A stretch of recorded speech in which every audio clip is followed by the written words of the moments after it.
I like to go deep. I'm not one for small talk. Why bother? I came here to perform my life. I wanted to tell you everything. I mean everything.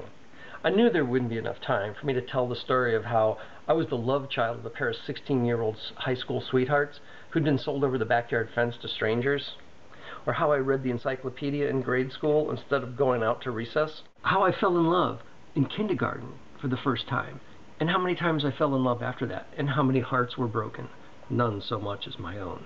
I wanted to share the rush of how I learned to fly my motorcycle through the air until I retired from motocross, second in my class in 2 states at 41 with a broken back. Or how I learned to drive my Jeep on 2 wheels for the first time when I was 9, only to hear Dorothy screech, "God damn it, Perry, if you don't stop driving that thing on 2 wheels, I'm going to take it away from you." I wanted you to know me and how much I love everything, and all of you.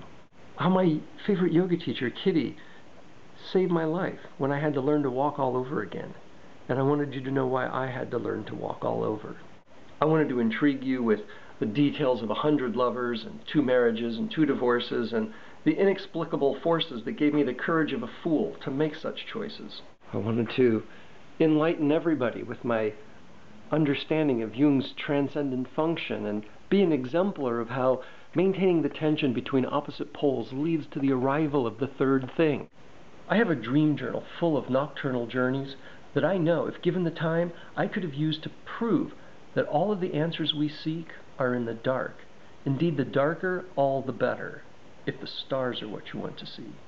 I would have sang you all my songs and shown you all my art and happily shared what I learned when I studied nonlinear dynamics and chaos theory and how the act of playing the game changes the rules.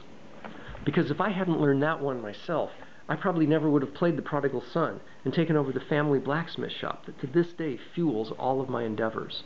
I wanted to read everybody's astrological chart and provide well-amplified archetypal imagery that would connect you to your mythological place in the big story.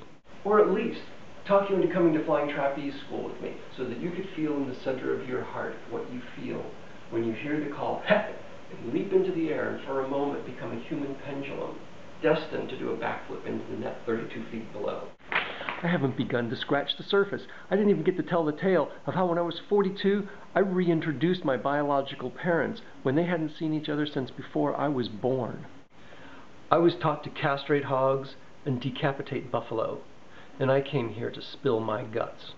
But there's one thing I thought I'd never divulge. I am a hair product bitch. I know, vanity makes a blind fool of us all. But don't ever get between me and my curl activator.